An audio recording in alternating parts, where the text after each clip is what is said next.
All right. Let's get loaded on Lansdowne. Attaboy. And again, I'm drinking wine, so that was, Yeah. it was a fake opening. But I will say this, and this is a plug. No free advertising, I understand. But Berkeley Beer Company, Berkeley, Massachusetts, great IPAs. I had a bunch this weekend. Not cheap. Not cheap. No. Ooh. So, all right, before we get into welcome to the whole spiel we do, all right? I talked about this with a colleague of ours by the name of Matt Murray. Big beer guy. So I have a question for you. Yep. Would you rather, how you can buy like a 20, you can buy like a 30 rack of like Bud Light, right? Course, yeah. And it's not that expensive. Yep. But some of us like to have the craft beer experience, if you will. Yeah, there was a time. Yep. So couldn't you just could it be listen, I don't want to go to the liquor store a million times a week if I'm going to drink these beers. Okay. Can you just sell me a case of it for $100? No, they sell you 4. Yeah, like the 4 packs for $18. Can I just buy a shit ton of beer? I guess I could just put a bunch of them into my cart. No, I mean you can buy. You can buy 6 4-packs at $15 a piece if you really want to, I guess. Well, I'm an American, so I would like to complain about everything I can. Ever since my battle, because as people who are close to me know, I suffer from the gout. Ever since my battle with the gout, I've strictly been. I only buy beer. I only drink beer that you can buy 30 to 36 at a time. So it's only Coors Light. Yeah, they've been my savior. Hey, that's all right. It's all good. They had the Bruins coolers. It was 36 in a cooler recently. It wasn't bad. Excellent. For like $26. See, I mean, a couple of years ago, this is a true story. Big into Heady Topper, this mystical beer out of Vermont, that was super. Yeah, you got to be there on the third Tuesday. Yeah. The second week, yeah. And then they only sell you a limited amount if you're even in Vermont. And you have to actually literally get on your knees. And thank them. Beg for their beer. Beg. Thank you for the honor of me giving you $24.99 for 4 beers. Thank you for the honor, sir. Yeah, right. So it's like the Heady Topper beer thing. I bought a case from a guy who worked in Vermont at a restaurant, and he has cases of it, and he's like, listen, I work at this bar. He's like, I can get whatever. So the case of beer was $96, right? And he was like, here's what we're gonna do. You'll appreciate this because it's a Taunton story. So he's like, let's meet up. He's like, I'll get you the beer. He's like, but I'm living in Vermont. He's like, I'm jonesing Portuguese food. Okay. Right? So I get him whatever the hell he wanted. It was like pork alage or rolenta, whatever it is. It's like the clams and the pork and everything else, the potatoes. So I buy him 4 things of that from O'Giel's in Fall River. And we meet. That costs you $3.75. We meet. I'm serious. We meet in the parking lot of the Taunton Mall when it was still open, Silver City Galleria, right? The big exchange. And we're making the exchange at 9 o'clock at night. He has Back to the Future. The uranium. Yeah. It was I was like, when are the terrorists coming in? Right? In their Volkswagen. I think Portuguese food is one of the most overrated types of food. Really? Yeah, it's bland. I love it. bunch of fucking Mozambique to hide the fact that everything. Okay, well, I don't like Mozambique. But listen, here's what we did, right? So he pulls up. I have a truck at that time, so I have all the Mozambique or whatever it was in the pork alejoleta in the back of the truck. He's got coolers full of the heady topper, and we like make the exchange. And I just looked at him and I'm like, can you imagine if a cop rolled up right now and is like, what the hell are you guys doing? It's like we're exchanging Portuguese food for beer. Yeah, he's like, you must be hiding heroin in here somewhere. Yeah. Like, there's heroin somewhere in there. It's like, no, it's literally just two freaking idiots. A bunch of little necks. We're trading little necks and IPAs. Like that's how sad we are. All right. So anyway, welcome to episode 90. 90. Andy, 90 of the Lansdowne Red Sox baseball podcast. I'm your host, Mark Chikaris, alongside me. I've already introduced him. His name is Andrew Andrews, and we would like to welcome you to this show because it's going to be a wild one. It's going to be a wild one. With that kind of cold opening about some serious Portuguese food, I mean, you guys imagine what you're in store for. Yeah, it's gonna be fun. Everybody settle down. Yeah, everyone's already checked out. They're like, okay, this podcast blows. I'm telling you. That's just the sound of clicking throughout the country. It's gonna be fine. It's gonna be fine. The whole podcast is gonna be fine. It can only get better. It can only nowhere but up from here.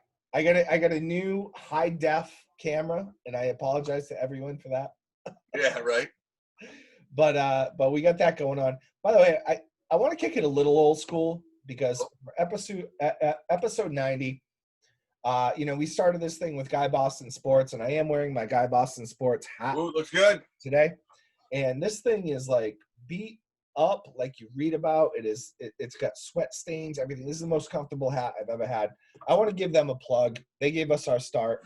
Buy hats from them. Their hats are freaking phenomenal. Anyway, they do have nice hats. They do. They really do. I love this hat. I wear it all the time. It's a gorgeous hat. All right, so Andy, talk. The first thing I want to talk about is last night's World Series game. Arguably, I mean, probably the best game of the playoffs. That might be the best baseball game I've literally ever watched, and I'm not joking. Like, well, easy there. Okay, clearly you got COVID-colored glasses on. All right, like relax there. I hear you, and I didn't have a vesting interest in either team, obviously. Cool. Yes. But pure baseball, that thing was so back and forth, and there was scoring in every inning almost. So there was a lot going on. So that's what I mean by that. I mean, if you break it down to like pure baseball. So I'm going to break it down, okay? Break it down. So Rays are down 2-0. Fourth inning, Randy Arozarena hits a home run, makes it 2-1 Rays. And honestly, at that point, I kind of started to bitch a little bit about how the only thing the fucking Rays can do is hit solo home runs. That's all they did. So they're either going to strike out or hit solo. I started doing the old. They're either going to strike out or hit solo home runs. That's all they're going to do. So I got a little. That's pretty much all they did. Yeah. Right? So fifth inning, top of fifth, Max Muncy homers, makes it 3-1. Max Muncy of the Dodgers makes it 3-1. Bottom of the fifth, Hunter Renfroe homers for the Rays, makes it 3-2. 3-2. Yep. Top of the sixth, Kiki Hernandez for the Dodgers doubles, RBI, 4-2 Dodgers. Bottom of the sixth, Brandon Lau, who is hitting, by the way, for this World Series, 176. I saw that, yep. He's 3 for 17. Okay? Cash and a feeling. All of his hits are home runs. He has 6 RBIs in the World Series. Hits a 3-run dinger. 5-4 race. Yeah. Then, top 7, Jock Peterson, singles, 2-run score. 6-5 Los Angeles. Bottom 7, Kevin Kiermaier hits a home run. Solo home run, first batter. Just to pause for a second. Yep. You think Billy Beane, like, his head might explode? Because all those years, it was like the Oakland A's where they all they did was hit home runs. That's not good enough in the playoffs. It'll never work. And all Oakland A's fans are sitting at home going, it does work. I know. It's like a good bullpen, and home runs do work. Yeah. So he homers. It's 5-4 race. Top 7, Jock Peterson, who is out of his damn mind right now. Singles, 2-run score, 6-5 LA. I mean, my wife, who can give zero craps about baseball, was like, wow. Like, it was like actually exciting. Yeah, no, there because was every inning, something was happening. Right? There was something to watch. It was good. So Jock Peterson singles, Kevin Kiermaier, bottom 7, hits a home run, 6-6. Top of the 8th, Corey Seager, Dodgers, singles, RBI, 7-6 Dodgers. And that's when that's where it was like, okay. And then the craziest inning / turn of events I've ever seen in my life. So bottom of the 9th, Kelly Jansen's on the mound for the Dodgers. And Kelly Jansen, I have never seen Kelly Jansen. I know he's a good closer, but I have never seen that man with a smile on his face, because every time I look at him, he blows something and the Dodgers lose. No, it's people keep telling me maybe I'm clearly not watching enough games, because people keep telling me he's great at closing. The only games the Dodgers seem to win in the playoffs are ones they win by like 8 runs. So that's kind of seems to be all that happens. So Kelly Jansen's on the mound. He gets Yoshi Tutsigo. That's the kind of chubby Asian dude? No, it's not. It was another dude. All right. I think he was a pinch hitter. All right. So Kiermaier singles. Joey Wendell lines out. At that point, the Rays had an 8% win expectancy.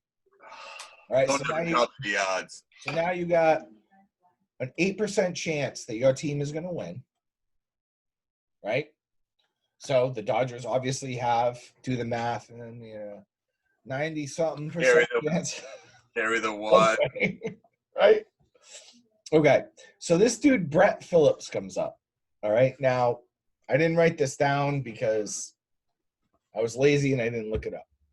But Brett Phillips is like the worst Major League Baseball player of all time. Like, he's just he's hit like, I think he hit 2 home runs all season. Dude. Like, he's just a disaster. Dude, this is the first game of the World Series his wife has gone to because, as she was quoted, he usually doesn't play.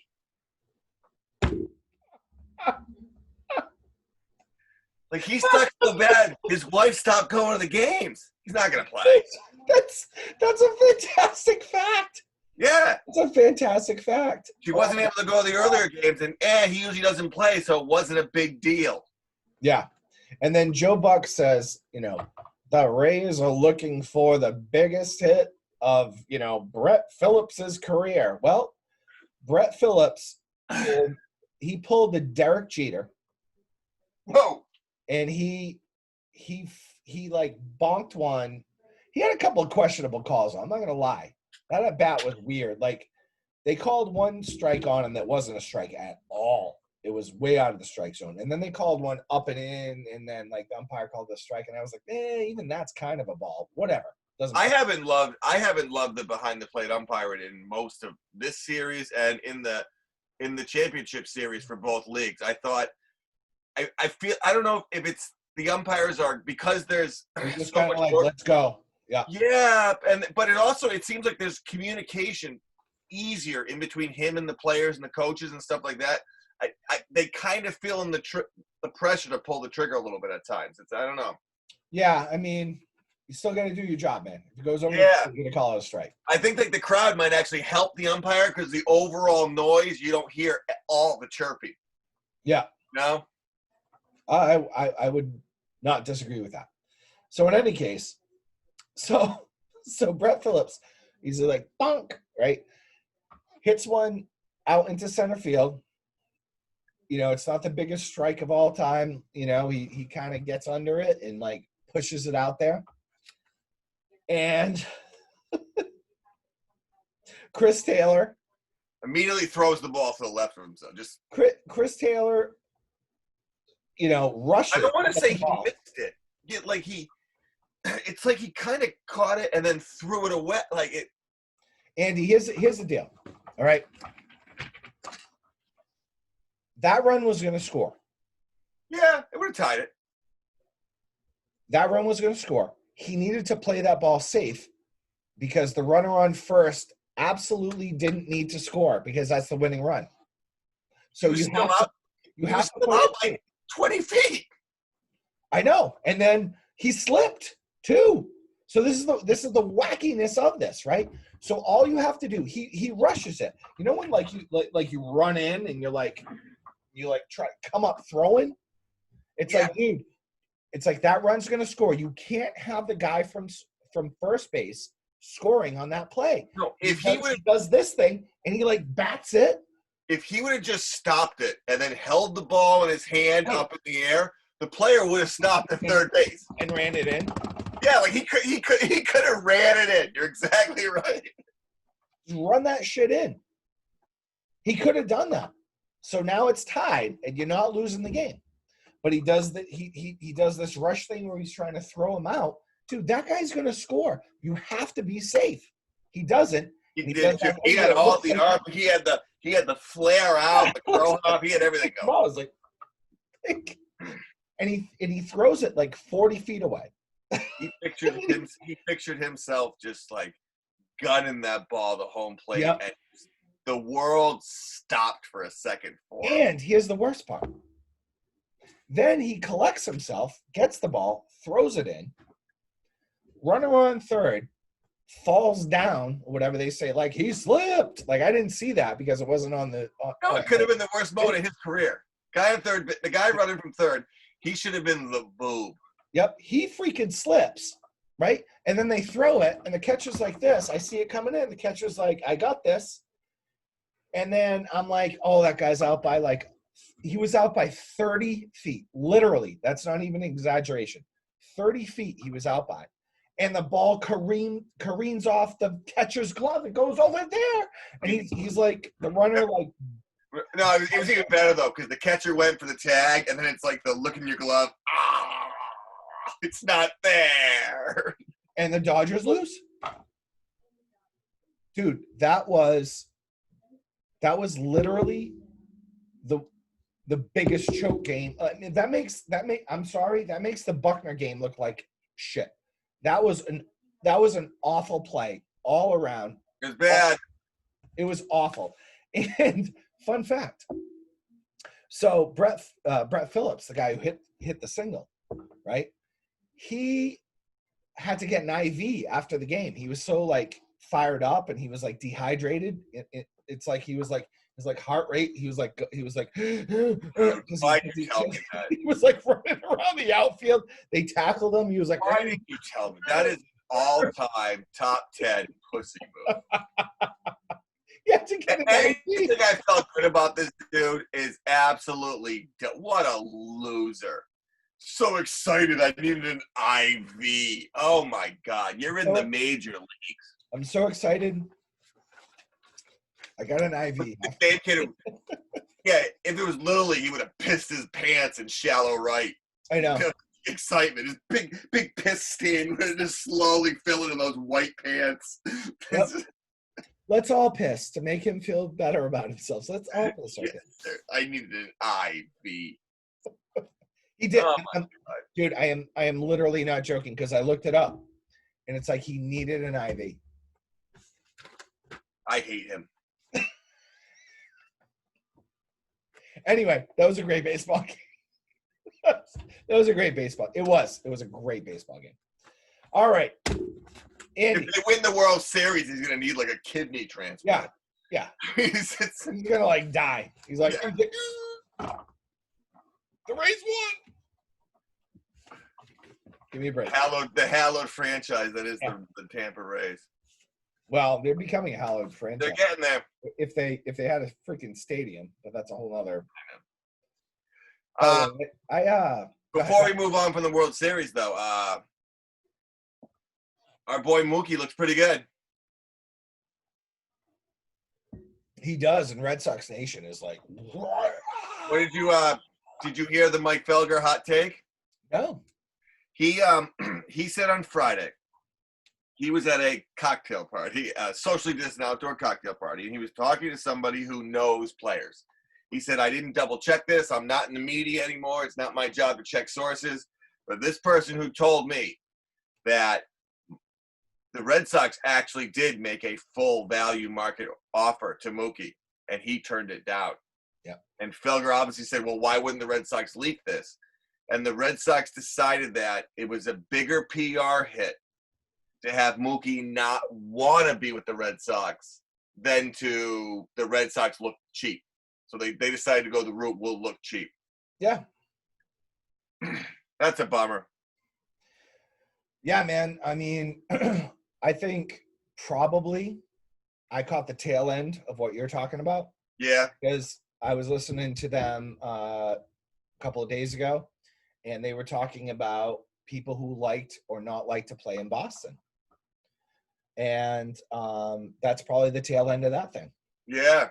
Right? Where it's like, yeah, it's like, I don't know, man. Obviously we're not Miami. We're not Chicago. We're not New York. We're not Los Angeles. We're not this enormous city. We're like a bunch of towns. Right now, for the last 20 years, they just win championships like every 3 years. Right. So, I mean, there's that. Yeah, but I mean, there's always been those dudes who have been like, I choose the nightlife and you think Mookie Betts is like is he a guy who's around town? I don't think so, right? No. He's not a party. Like, you don't hear anything about that. You never see like he's never the kind of guy who's going to make the crossover to like People magazine. I don't think right. Shit. No, I know. I mean, he's not that guy, and I agree with that. But I just think that if the Dodgers don't fucking win this, dude, it's a nightmare for them. Oh, I know. I'm rooting Tampa all the way. Dude, I was 12 years old when the Dodgers last won. Oh, yeah. 12? Kirk Gibson howling around, yeah. All right. You ready? Ready? Managerial candidates. There's only one. Will Venerable. Like a Highlander, there can be only one. Will Venerable, third base coach for the Cubs. Okay, no. Let's do thumbs up, thumbs down. Thumbs down. Who cares? John Kelly, Pirates bench coach. Thumbs down. How hard is it to be the Pirate? Like, obviously, you know what? He's probably pretty funny. Because let's be honest, if you're the Pirates bench coach, after like July 8th, July 9th, your only job is keeping. You're just cracking jokes. Your job is just to make sure that people aren't killing each other when we're 28 games under 500. Like, that's your only job. I bet he's a hell of a dude. I know. Does he buy a book of like baseball jokes and he cracks one daily? He's like, hey, we just lost again. Like, but hold on. But hold on. And he's like thumbing through. I bet there's a real good chance he can do his job with booze in his system. Yeah. Because that's always happening. Chicken and beer like you read about. Who else you got? Luis Urieta. He managed a Dominican Republic club team last offseason, and he like an AAU team. He managed Colombia in the World Baseball Classic in 2017. That's hard. Don't care. I mean, I guess if he's good with the Latinos, like, isn't that's a thing? That is a thing. I know someone else. I got a better guy who's going to Yeah, I know someone else who's really good with the Latinos. Yeah. Mike Bell. That's like Mike Bell. I looked up his picture. He's the Twins bench coach, right? So he's like, you know, when you watch like Key and Peele when they do the football names, and it's like Dan Smith, BYU. Like that's like Mike Bell. He's like white as hell. He's Mike Bell. Nope. And then there's Alex Cora. Who? Are you coming on here to advocate for Alex Cora now? Here's the deal. You were anti-Alex Cora for a while, my friend. I was. I'm not letting you all of a sudden say this is the obvious choice. I think it is the obvious choice. But it's going to happen. I mean, it's a done deal. Not for me personally in those days. Okay. Yeah. But here's my thing. If you compare the stuff that went down with Alex Cora to all the stuff that went down to Belichick and Tom Brady, all right? So you had Spygate. Then you had Deflategate. Then you had all this other crap going on with them, right? Like, why not be the enemy? Like, hire him back. He was good with all the players. All the players love him. No one gives a shit now because of COVID-19. No one cares. So you're over. Okay. Who cares? Get him back here. Let's get who the players want. Christian Vasquez said, I would welcome him in a heartbeat. He's the guy. He's the guy that you need, dude. There's only one other guy I'd take. I'd take Joe Madden.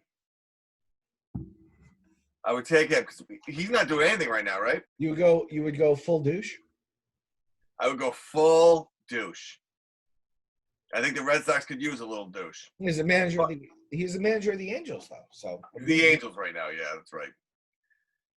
Which that shows you how irrelevant the Angels are. But no, that's a whole nother story, dude. That franchise is a disaster. No, I would take Cora back in a heartbeat. I think that I guess what he did was bad, but he got caught and he did his time. Or I don't know. His time. I don't care, dude.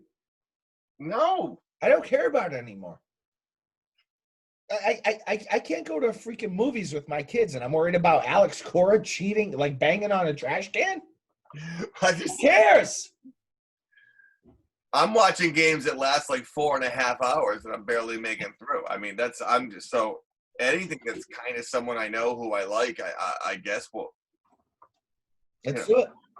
I mean, they need a pitching staff that he can actually manage, but they're going to figure that out. Alex Cora in 7-inning games. Future baseball.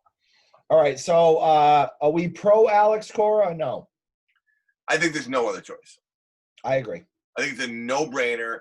And I think the fans will like it. It's a good FU to the Major League Baseball establishment. I think, you know what I mean? Yeah. I think it's a no-brainer. I think the deal was done when he resigned. This was the plan. Yep. And I think, once again, just like it helped the Houston Astros, I think COVID-19 helped Alex Cora because 100%. Everyone wants a feel-good story.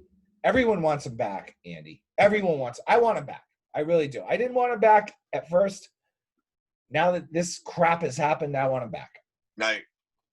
All right, moving on. All right, so the Red Sox sent me a survey on my 2020 season ticket experience was. So Andy, let's go.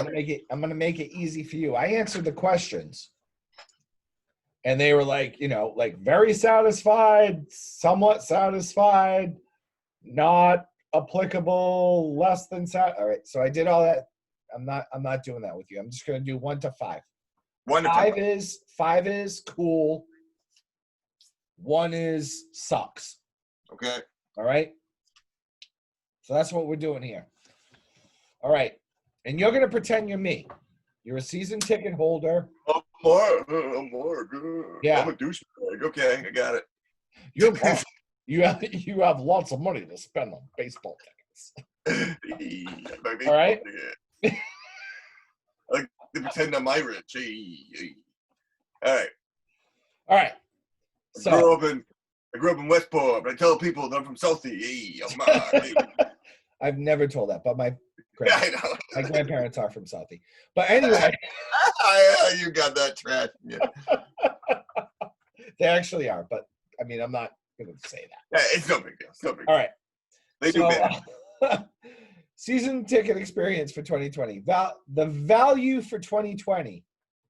The value for my tickets that I spent 1 through 5. How's the value? Since I didn't go to any games. Pretend you're me. Yeah, I gotta go. That's a hard one. Mm-hmm. Now you got your money back. I did. So $0 spent.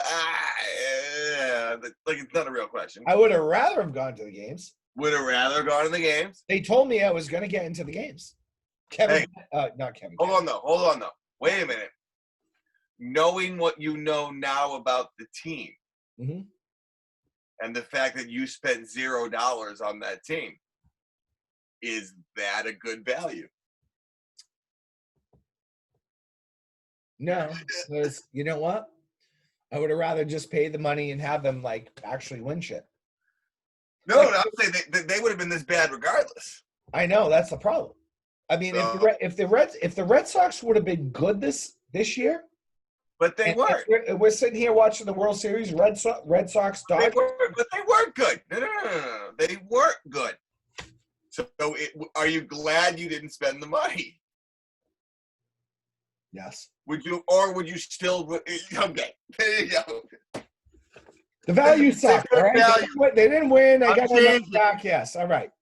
$0 is a wonderful value for this year's Boston Red Sox. I'm giving it a 5. All right. No, this one you're gonna love. Number 2, how excited are you for the 2021 Red Sox season? Scale of 1 to 5, 5 being the best. Okay, hold on. I don't want to go automatic shitty. Like, what am I excited about? The shortstop. Yep. Okay. Chris Sale's coming back. So I guess I'm excited. I mean, is he coming back? Tommy John surgery, so I don't know about that. He'll be back in June. Yeah, right. He'll be back in June. Erod's heart shouldn't be swollen anymore. So I guess that's something.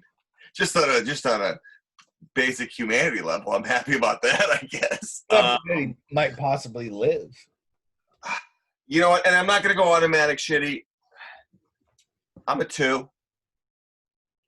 Yeah. It can't be as bad. It can't be as bad. It can be. Yeah, I guess it might be. Okay, concerns about the coronavirus, Andy. Concerns about the coronavirus. This was like 3 pages of this stuff. Okay. Yep. So how concerned are you? So if you and I went to a game, if you and I were allowed to go into a game, because there are people at stadiums, they're going into games. I saw Foxborough today. There's no people in games. Other parts of the country, there's people in games. Yeah. So if we're allowed to go into games in 2021, which we won't be, because it's Massachusetts, how concerned are you about contactless payments at the stands? So you have to buy a beer.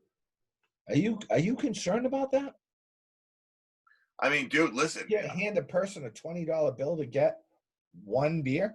Number one, we're using cards for everything anyways. Exactly. That's the fun. And listen, if there's an app where I can just pay online, then walk up and grab my beer, I'm 100% in for that. Yeah, that would be like the Dunkin' Donuts app, but it's just a bunch of beers out there and you grab. Yeah, you roll up and they're like, it has your like little ticket. Yeah. It's like Andy and Mark. You grab like 45 beers. Yeah. Yeah, that's a big one. I don't care. That'll be fine. All right, face masks at games. For we're talking next April. Yes. Ugh.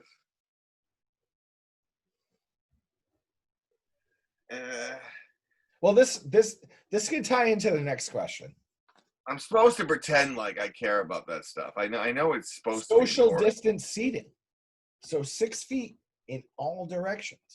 1,000,000%. Just to get fucking people away from me. How awesome would that be, dude? You can put your feet over on the seat in front. You can have like beers going down. That's a. Can I pick 12? Like I did. That's the only one I did super concerned about. I'm like, get the hell away from me. I mean, listen, the dream is the luxury box. Right. Why do you have a luxury box? So everyone else gets everyone else. fucked away. This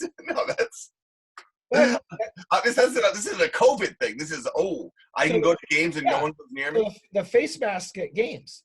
If you're not even near me, and I'm coming in with my crew, and I'm sure it's not going to be more than 6 people allowed, whatever. That's fine. I'm not wearing a face mask, and you're nowhere near me, and I'm putting my feet up everywhere. And here's the deal: like, so say you have a package with 36 games, something like that, 50, 36 games. If because of having tons of spaces, they only allow you to buy a package for 21 games or 24 games, I think it's a fair trade. To know that for those 24 games, I'm gonna have my entire like hanging out area. Dude, dream come true. I might have to look into that because I wasn't going to renew. But if they do that thing, I might. Pre-wrapped food, Andy. 0. Yep, 0. Okay. You're preparing it, and then you're putting it in something else, and then I'm eating it anyway, so you freaking get it. Yeah. All right, hand sanitizing stations. I mean, why do I devote? They should just be there. I don't. If you don't wash your hands after you piss or take a shit, like you're a loser anyway. But like, it's one of those things. I just assume they'll be there because like they're everywhere now. So that's just the way it is. Like if they're not there, it's not like I'm gonna go. Oh, Mark, we have to leave. Yep. I don't see it. We're in danger. Danger.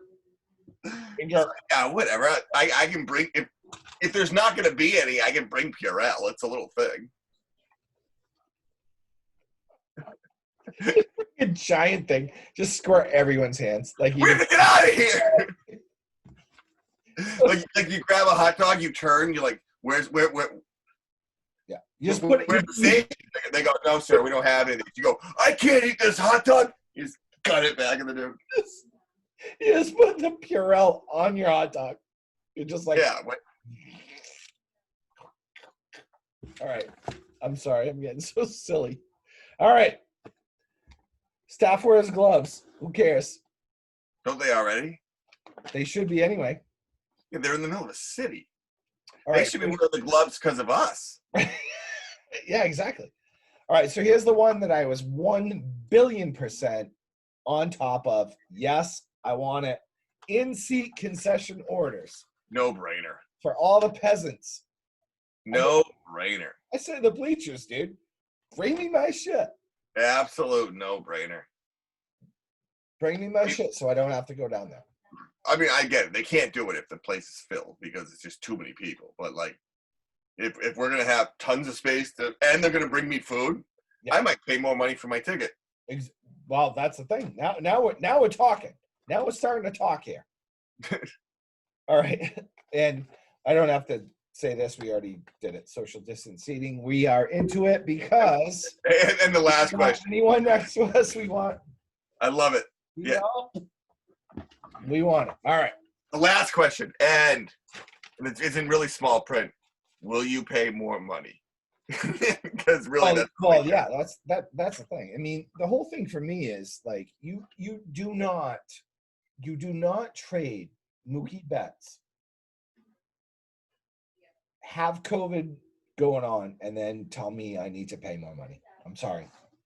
We'll see. You know, it's just not. Oh wait. 2 more things. Go. Season ticket holder opportunities this year. That was one of them.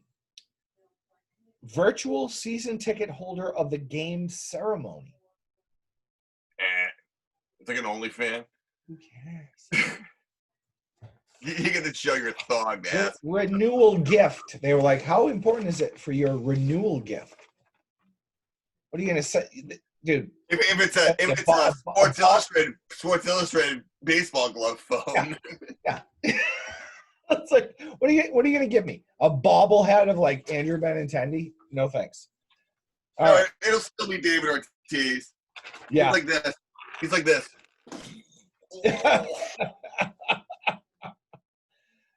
Just brutal. Okay. So, number 4. Jackie Bradley Jr. was snubbed for a Gold Glove. Red Sox get literally nothing this year. They have no people that have won any awards. They have no team awards, obviously, because they sucked. I don't know, man. As far as the Gold Glove for Jackie Bradley, I do hate the idea that the Gold Glove is kind of like where if you win it one year, like you keep winning it until like you're not in the league anymore. You know what I mean? So I kind of like the fact, like, I remember a couple plays. Like I'm trying to think like what sticks out. Like a couple plays. I don't know. Yeah, I think the problem with the Gold Glove is, I mean, we all have eyeball test. Yeah. Right. And then they're doing this like measurement thing. Oh, there's some advanced sabermetric or whatever that. So some nerds are sitting there and watching, and the nerds have killed baseball, in my opinion. And I mean, I'm not doing anything Felger hasn't said, but I agree with him. I mean, I think the nerds have killed baseball, where it's like you either hit a home run, you strike out, or you walk. Like I get it, but yeah. But Jackie Bradley was like, he was like kind of bitching about it on social media. And I was like, dude, everyone knows you're awesome. Honestly, everyone knows you are a bomb center fielder and you're a phenomenal fielder. Dude, you know what? Why go out there and do that? You didn't win. Who cares? And you know what, Joe, dude? If you actually have to talk up your own defense, like you fucking blow at hitting. You know what I mean? Like you are just the guy. Oh, but I'm really good at playing the field. It's like, and every other player on the team is like, dude, fuck you, hit the ball. Like, who cares? Talk about just like that'd be like a pitcher bragging because he has a really good pickoff. You know what I mean? Like that's what he's got. You know, that is a perfect analogy. My ERA is 13, but I got a bomb pickoff, dude. Anytime I walk a dude and he takes a big lead, I got him, dude. I got a real good shot. He ain't leading, that's for sure. Give me complaining about that. That's the worst. Yeah, he was. I didn't like that, actually. I didn't like it. He should be. He was like, so wait a minute. Like he had this whole thing out on like Twitter or whatever it was. He's a free agent, right? Yeah. So are we really gonna like actually have these major discussions whether he deserves this big contract and stuff like this? Because dude, I would rather have them sign Kevin Pillar. Yeah, smell you later, dude. Guy can't hit. I'm like I literally love seeing what he did in the field. I mean, it was a joy. I saw him make a lot of catches in person. I saw him make a lot of catches, obviously on TV, whatever, blah, blah, blah, blah, blah. Smell you later with your 235 batting average, dude. I want an outfielder, Andy. I want an outfielder who can hit bombs, be athletic, and have a balance. Because that's why the Tampa Bay Rays are in the World Series right now. Yeah. Literally, no one has heard of any of their players. Dude, Manny Ramirez is a fine outfielder. Yeah, he was fine. He hit bombs at the time we needed him to hit bombs. All right, last thing. Patriots suck. They suck. Today's game was awful today. I thought the interception in the second half. Cam Newton's interception, where he just threw it, and the guy went low to catch it. I think might be one of like top 10 worst interceptions in the history of the NFL. I thought he looks clueless. Every ball he's throwing, is his shoulder still hurt? Are we like a game? It looks like we're a couple days away from not a couple days, couple games away from week 10. Oh, he needs his shoulder work done again because he sucks. Their receivers suck. Their tight ends suck. Their defense is okay, but still really kind of sucks. Didn't make them punt the fourth quarter. I'm not buying into this. Their defense is okay. I think their defense sucks. Every time I watch a game, the other team is moving the ball. Yeah. You're passing. The only time they can stop a run is if it's in their red zone when it gets close and they can get all tight. If they have to spread out or stuff, the fact that the guys who opted out are killing them this year, and that's their right and blah blah blah whatever. They are killing them. No Hightower, no Chung is killing them this year. Yep. It was. I mean, it's just brutal. It's brutal to watch. I mean, Edelman is clearly hurt. He is a shell of himself. He's not open. He's barely moving. In the end, he kind of throws the ball in the air for another interception. He looks like he's checking out. Yeah, because his boy isn't there with him. It's like it's a disaster. I mean, I think everyone went into the year positive, and like the first couple of games, it was like and now it's like the reality's hitting. And Brady put up 44 today. Yeah. So here's my thing. It was Brady, not Belichick. 20 years. Everyone was like, wow. It looks that way. Belichick was like, the best coach ever. This is the first time they've lost 3 games in a row since 2002. 2002. Like, I was still waking up on the floors of friends' apartments in 2002. Yeah, I was 20. And I don't mean like under a cover. I mean just like on the linoleum, And I was like 26 years old. Yeah, it was bad. Absolutely brutal. All right, so this is a wrap for the episode 90 of the Loaded on Lansdowne Red Sox baseball podcast. I am your host, Harris. So we'll do we'll probably do like a World Series end of the year wrap up, and that'll kind of be it for the year, right? We will. We'll do the end of the World Series next week, and yeah, and we'll start getting ready for some hot stove stuff. But I don't care about COVID, dude. We have to have some sort of very tactful, very socially distanced party for our 100th episode. It has to happen. We're getting there. Oh yeah, we're gonna have a good one. We have to do something. I agree. Hopefully everything will be done by the end of it. All right. So anyway, love you guys. Listen, we are the number 5 Red Sox podcast on planet Earth. Number 5. So you have to listen to us. We love you. This is episode 90. I am Mark. The Giants. I am your host, Andrew Andrews, super producer always. And we will wish you